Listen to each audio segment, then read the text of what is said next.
Hello viewers, अन academy IAS मंजिल के YouTube channel पर स्वागत है। वापस से I am here with a very very important economy related current affairs जो अगले साल यूपीएससी 2027 में एक बहुत ही इंपॉर्टेंट क्वेश्चन यहाँ से बन सकता है।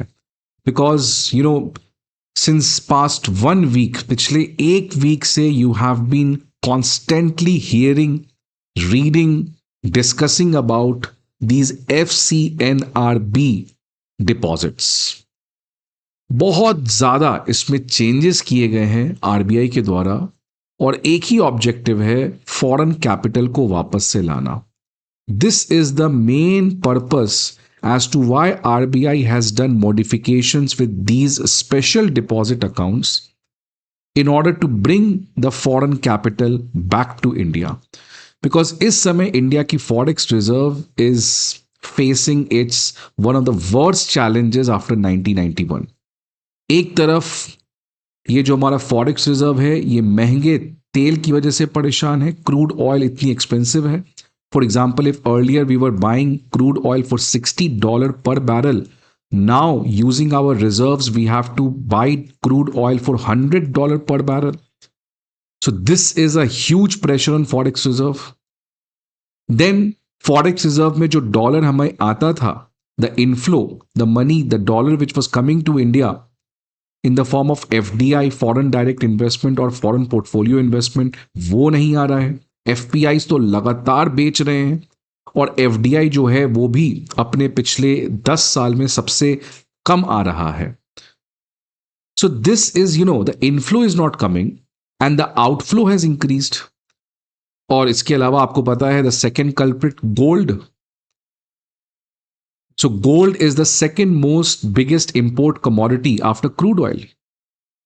सो हर तरीके से our forex reserve is under pressure.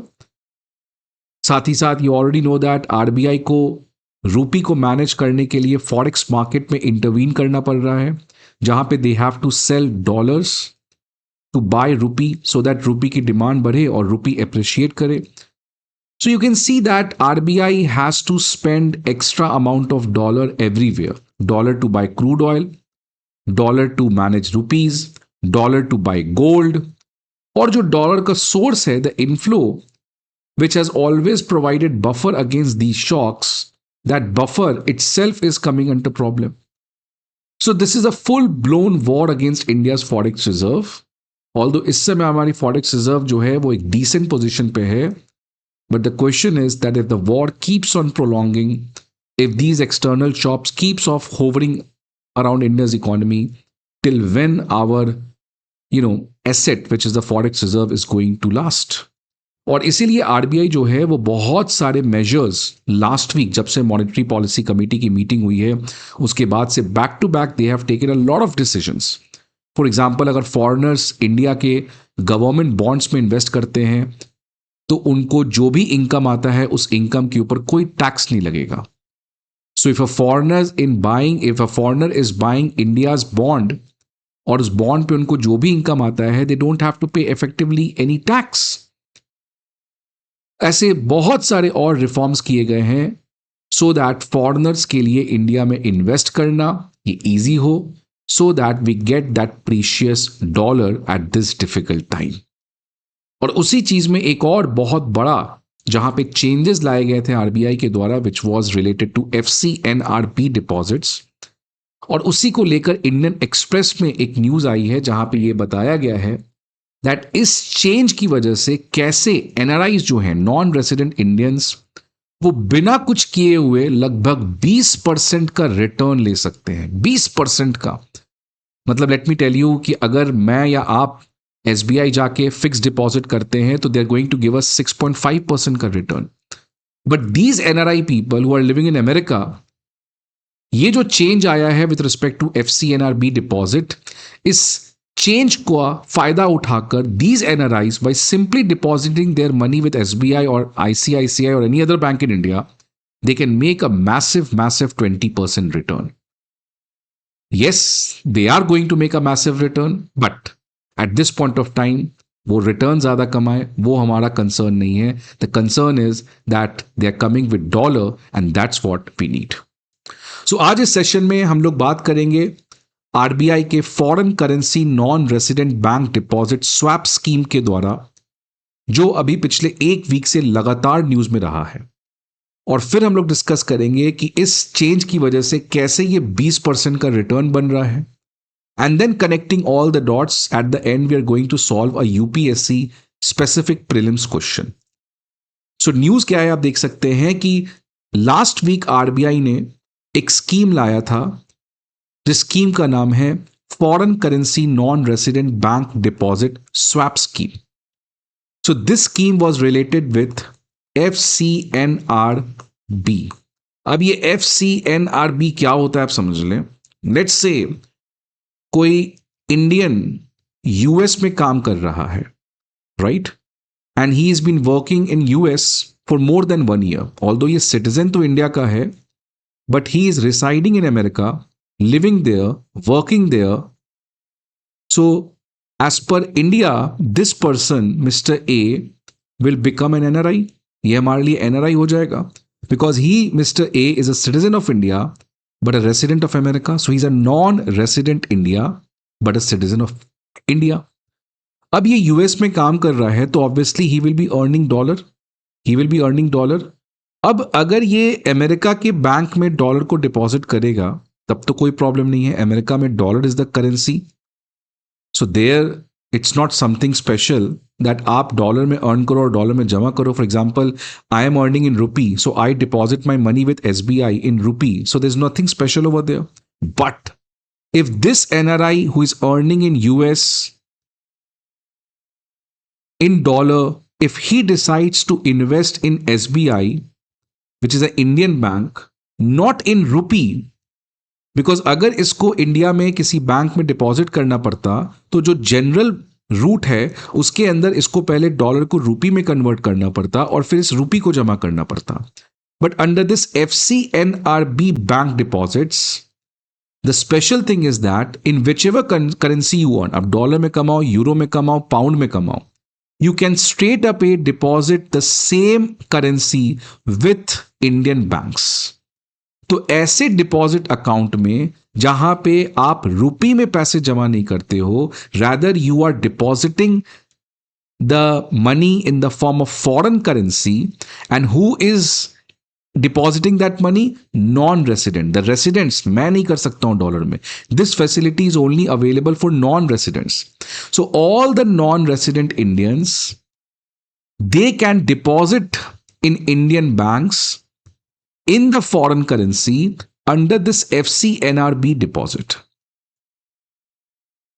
और इसी FCNRB डिपॉजिट के कॉन्टेक्स्ट में आरबीआई ने एक नया स्कीम लॉन्च किया है टू फैसिलिटेट कि ज्यादा से ज्यादा एनआरआई इस तरीके के फैसिलिटी को यूज करे, क्योंकि if more NRIs are depositing their money in dollar, तो ऑल्दो 5 साल के बाद लेट्स से ये डॉलर वापस लेंगे, बट 5 साल के लिए हमें डॉलर तो मिल जाएगा हमारे बैंक्स को, and this is what we need. So इस मूवमेंट ऑफ मनी को, इस डिपॉजिटिंग ऑफ मनी को इन foreign currency which is very precious for India at this point of time, इस स्कीम को और प्रमोट करने के लिए और ईज आउट करने के लिए और फैसिलिटेट करने के लिए, to make it very very attractive for these people, RBI has brought the swap scheme. RBI has brought the swap scheme, जिससे बहुत significant changes in FCNRB deposits में आपको देखने को मिलेगा। क्या है वो चेंजेस, वो सब समझ में आएगा आपको। बट एक बात तो आपको क्लियर है, that what do you mean by this FCNRB deposit. So these are the deposits made by the non residents in the Indian banks solely in foreign currency, which can be US dollar, which can be Britain pound, which can be Europe का euro, or it can be yuan or any other currency. तो ये देखिए FCNRB deposits के बारे में मैंने यहां बात किया है। ये एक तरीके का फिक्स डिपॉजिट है जो नॉन रेसिडेंट इंडियंस ओपन करते हैं इंडियन बैंक्स के साथ, और इसमें जो वो फिक्स डिपॉजिट करते हैं वो इंडियन रुपी में ना करके वो फॉरेन करेंसीज में करते हैं। और इसकी खास बात क्या है कि जब ये एफडी की टेन्योर ओवर हो जाएगी, लेट्स से 5 इयर्स का आपने एफडी करवा लिया एक एनआरआई ने, तो 5 साल तक लगातार जो आपको इंटरेस्ट देगा इंडियन बैंक, और 5 साल के बाद जो आपको आपका प्रिंसिपल अमाउंट देगा ये भी आपको डॉलर में ही होगा. So you're depositing your money with SBI in dollar, and the SBI now has to pay you back interest income every year, as well as the principal payment after the end of the tenure, let's say 5 years, in dollar only. So ये सबसे बड़ा advantage है इस deposit का, because इससे आपको exchange rate fluctuations नहीं लेना पड़ता है. नहीं लेना पड़ता है. नहीं तो क्या होगा कि मान लो आपने डॉलर को रुपी में कन्वर्ट किया और इस रुपी को इंडिया के एसबीआई में जमा कर दिया. 5 साल के बाद आप इस रुपी को वापस ले लिए और रुपी को आप डॉलर में कन्वर्ट किए, because you are living in America, so you have to get dollar. You cannot spend in America using rupee. So after 5 years, SBI will give you rupees, which you have to convert in dollar in order to spend in America. But the problem is that after 5 years, the rupee would have significantly depreciated. So when you were investing, $1 was 50, it's fine. But when you're getting back, let's say $1 has now become 75. So this is a big loss for you. इसीलिए for foreigners FCNRB deposit is the most attractive place जहां पे वो पैसे को invest कर सकते हैं. तो देखिए कैसे काम करता है. एनआरआई है, वो अब्रॉड में रह रहा है, वो किसी इंडियन बैंक में इस डिपॉजिट अकाउंट के अंदर पैसे जमा कर दिया. लेट्स से ये एनआरआई यूएस में रह रहा है. So he has now invested dollar, US dollar, in this FCNRB account. Let's say for fix tenure 1 to 5 years. अब 1 से 5 साल के टेन्योर में he is going to get interest rate, and at the maturity he is going to get principal amount, and every year he is going to get interest income. अब ये जो भी interest मिलेगा इस पर्सन को, ये जो भी प्रिंसिपल मिलेगा इस पर्सन को, उसका कोई भी कनेक्शन एक्सचेंज रेट से नहीं होगा. Either the rupee appreciates, rupee depreciates, it does not matter. So if SBI has said that if you deposit $100 to me for 1 year, let's say, so I'm going to pay you 10% का interest rate. Let's say कि अगर Mr. A has deposited his money with SBI under this FCNRB account, if Mr. A has deposited $100 with SBI, so SBI has now promised that I will pay you an interest payment of 10%, which is equivalent to how much? $10. And after the end of 1 year, I'm going to pay you the principal amount, which is $100. So irrespective of dollar rupee का क्या है exchange rate, उससे आपको कोई मतलब ही नहीं है. So this is the best part, that it protects you against the currency fluctuations. Because यहां पे पैसा जमा करो डॉलर में, पैसा मिलेगा भी डॉलर में. बिकॉज इसका जो ऑल्टरनेटिव है जिसके थ्रू एनआरआईज इंडिया में डिपॉजिट कर सकते हैं, जिसको एनआरई अकाउंट कहते हैं, उस एनआरई अकाउंट में ये फैसिलिटी नहीं है. So if a NRI wants to deposit its money with NRE account in NRE account via NRE account, then they have to convert that dollar into rupee, और फिर वो रुपी को जमा कर सकते हैं.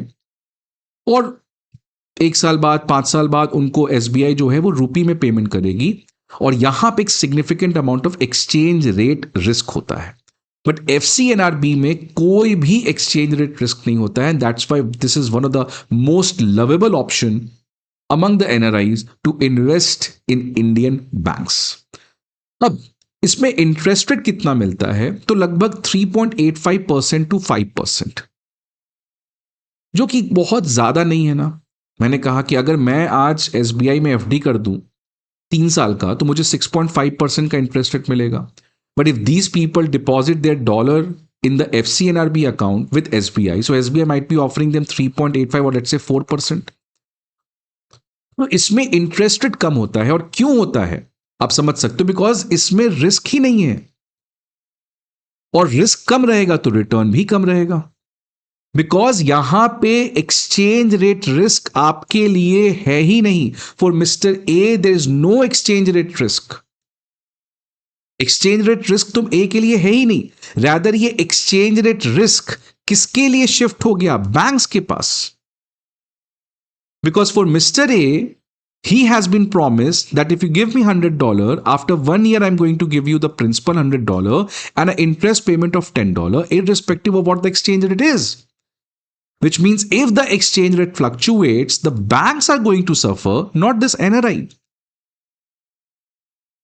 सो इसके लिए बैंक्स जो हैं अपने कॉस्ट को, अपने लॉस को, अपने इस एक्सचेंज रेट वोलेटिलिटी को जिसमें उनको एक्स्ट्रा स्पेंड करना पड़ता है, उसको कॉम्पेंसेट करने के लिए banks give this NRI a lower deposit. तो अगर आप एनआरई के थ्रू इंडिया के बैंक्स में डिपॉजिट करोगे रुपी में, तो आपको ज्यादा इंटरेस्ट मिलेगा, बिकॉज वहां पे एक्सचेंज रेट आपके सर पे आ जाएगा। But over this FCNRB account, the exchange rate is solely with the banks. Hence, banks offer you the NRI less interest rate because banks have to compensate for the loss which they might suffer because of exchange rate. Let me give you an example. Let's say this is SBI, and this person, Mr. A, has deposited his money with SBI, let's say $100. Under which option? FCNRB account. Now, SBI has said to Mr. A that next year, I'm going to give you $110. Next year, after 1 year, I'm going to give you $110. 10% का, interest आपको मैं दूंगा. Now, from where SBI is going to earn money? Because SBI has taken $100 and now SBI has to give $110 back to you. So the interest which SBI has to pay on deposit, SBI must earn from somewhere. तभी तो वो mister A को दे पाएगी extra $10. So how banks earn? By providing loan. और loan SBI कहां provide करेगी? Obviously India में provide करेगी. और इंडिया में प्रोवाइड किस में करेगी? रुपीज में करेगी. सो लेट द एसबीआई ने किसी इंडियन को, so this person is an Indian, mister B, now he wants loan. तो एसबीआई क्या करेगी? ये जो $100 है इसको रुपी में कन्वर्ट कर देगी. Let's say $1 is equal to 10 rupees. I am just giving rough example, easy example. So today, when all of these things happening, $1 is equal to 10 rupees. So SBI जिसको $100 मिस्टर ए से मिला, इसको इसने convert कर दिया. So SBI will have 1000 rupees. और ये SBI mister B को 1000 rupees दे दी. और मिस्टर बी ने कहा है कि मैं आपको नेक्स्ट ईयर 1200 rupees दे दूंगा. 200 rupees इंटरेस्ट इनकम है. राइट? सो 2026 में Mr. A is giving $100 to SBI. SBI converts that dollar into rupee at this exchange rate and offers a loan to Mr. B, who is an Indian, 1000 rupees. Now, Mr. B in 2027 returns back 1200 rupees to SBI. But what is the problem now? That now $1 has now become 30 rupees. Now that $1 has become 30 rupees, or not let's say not 30 rupees, let's say 20 rupees. So jo $1 10 rupees tha last year, now rupee has depreciated, which is what is happening right now also. $1 has now become equal to 20 rupees. So SBI has got how much from Mr. B? 1200. अब SBI को Mr. A को तो dollar में पे करना है ना. So now SBI will convert this 1200 into dollar. How much dollar SBI will have? Only $60. SBI के पास कितना रहा अब? $60. And SBI has to pay how much? $110. So this is the problem which SBI faces because of this FCNRB account. Because the exchange rate passes on to from Mr. A to SBI. ये पूरा exchange rate का risk lies solely on the shoulders of these Indian banks. That if the rupee is going to depreciate, it's the SBI which is going to suffer. और इसी चीज को नहीं होने के लिए, क्योंकि आपने देखा क्या हुआ, $110 देना है 2027 में, but SBI is left with only $60 if this kind of exchange rate depreciates. और यही हुआ last year in 2025. My $1 was 85, and this year coming back, $1 has now become equal to 95, 96. So this is what I'm talking about, that when exchange rate depreciates, it's a big loss for the banks. And to compensate for this, banks offer you a lower interest rate. नहीं तो mister A के तो बल्ले बल्ले हैं, interest rate भी ज्यादा मिल रहा है, एक्सचेंज रेट रिस्क भी नहीं है. Right? So it's not like a sweet spoon. So mister A, yes fine, आपको एक्सचेंज रेट का कोई टेंशन नहीं है, but yes, you also get a lower interest rate. और क्यों लोअर इंटरेस्ट रेट देती थी? बिकॉज बैंक्स को इसी एक्सचेंज रेट फ्लक्चुएशन से बचने के लिए हेजिंग करना पड़ता था। हेजिंग हेजिंग का मतलब क्या होता है ना कि आपको पता है ये रिस्क आने वाला है, अब आप उस रिस्क से बचने के लिए पहले से ही एक बैकअप प्लान बना लेते हो। So this concept in economy is known as hedging. So hedging means you want to minimize the risk and hence you try to play safe by creating some alternatives. तो यहां पे देखो क्या करती है ना कि बैंक्स जब भी इस तरीके के डॉलर में डिपॉजिट्स लेती है और उसको पता है कि डॉलर जो है और रुपी जो है एक्सचेंज रेट मूवमेंट्स की वजह से रुपी डेप्रिशिएट होगी, और अगर रुपी डेप्रिशिएट होगी तो यही हाल होगा जो यहां पे मैंने आपको एक्सप्लेन किया। So in order to avoid this complications SBI go for a swap agreement. SBI go for a swap agreement जिसमें एसबीआई को खर्च करना पड़ता है। सो एसबीआई क्या करती है, स्वैप एग्रीमेंट में चल जाती है, विच मींस एसबीआई क्या कहती है कि ये जो $100 मैंने लिया ना, ये $100 एसबीआई लेट से आरबीआई को दे देगी कि यार तुम ये $100 ले लो और मुझे अगले साल ना सेम एक्सचेंज रेट पे $100 रिटर्न कर देना। समझ में आया आपने क्या किया एसबीआई ने? So SBI in order to protect कि जो डिपॉजिटेड मनी है, because SBI has to return next year to mister A $110, और अगर वो ये सब नहीं करती तो आप देख रहे हो एसबीआई के पास केवल कितना आता, $60। इससे बचने के लिए एसबीआई क्या करती है, एक स्वैप एग्रीमेंट में चली जाती है। स्वैप एग्रीमेंट का मतलब एसबीआई ये मिस्टर ए से जो $100 दी, ये $100 आरबीआई को दे दी। आरबीआई जो है वो एसबीआई को क्या दे देगा, $100 के इक्विवेलेंट कैश इस एक्सचेंज रेट पे।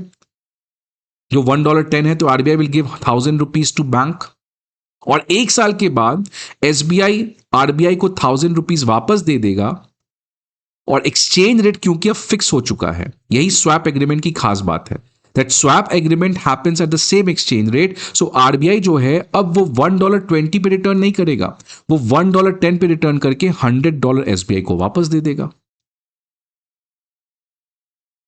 So this is swap agreement. But obviously RBI जो है वो ये फैसिलिटी फ्री में तो एसबीआई को प्रोवाइड नहीं करेगी। So RBI takes RBI banks have to pay to RBI for this kind of swap agreement, right?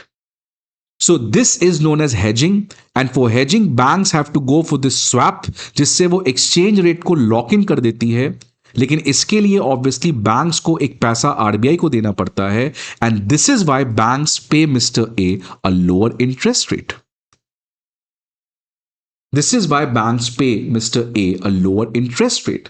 So this is the complete, mechanism how things functions over here.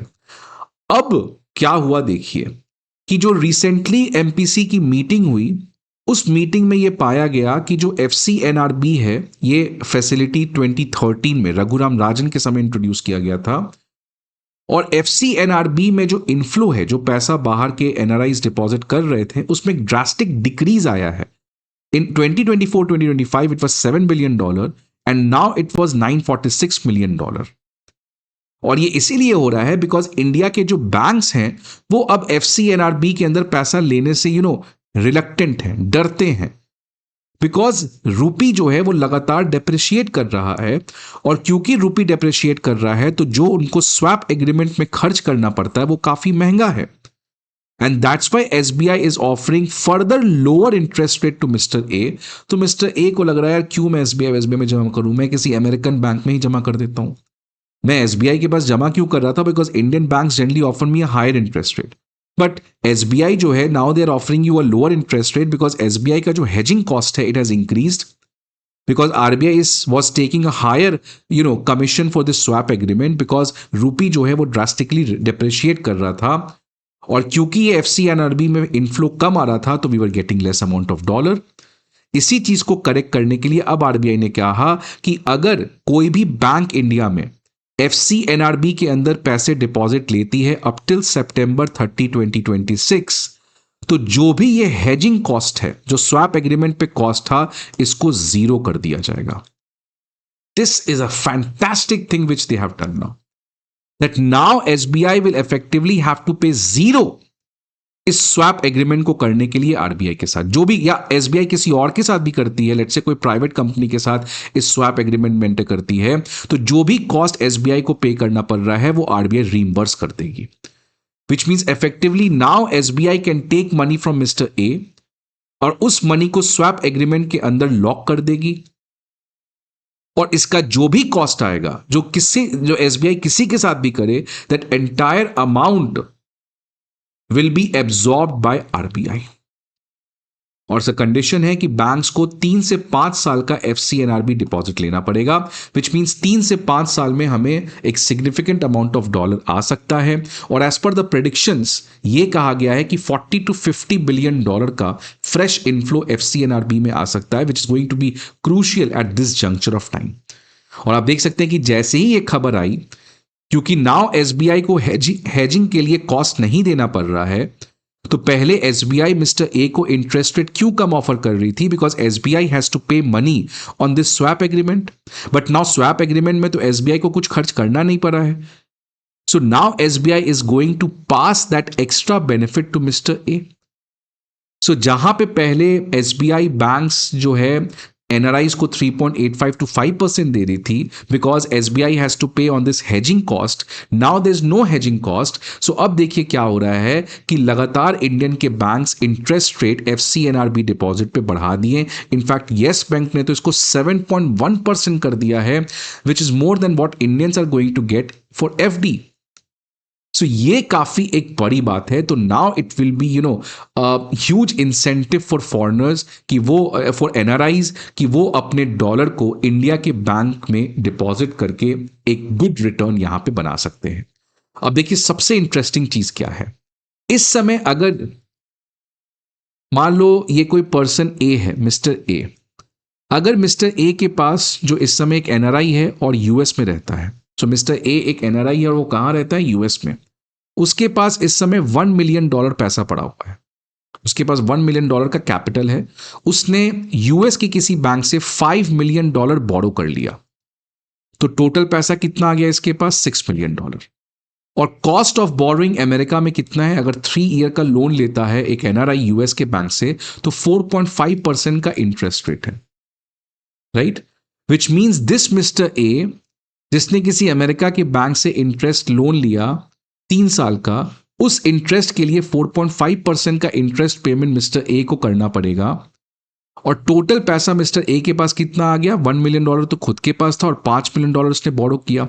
ये total $6 million जो है mister A क्या करेगा, India के एफसीएनआरबी deposit में जमा कर देगा, $6 मिलियन। और एफसीएनआरबी डिपॉजिट इंटरेस्ट रेट अब लगभग कितना होगा, येस बैंक तो 7% दे रहा है, बट लेट्स एज्यूम एवरेज 6% है। तो अब समझो क्या हुआ, लोन लिए अमेरिका से और जमा कर दिए इंडिया के बैंक में एफसीएनआरबी के फॉर्म में। इंटरेस्ट रेट कितना मिल रहा है आपको एफसीएनआरबी से, मिनिमम 6%, और वहां पे बोरो करने का कॉस्ट कितना लगा, 4.5%। तो ये 1.5% तो प्रॉफिट ही हो गया ना इंटरेस्ट रेट पे।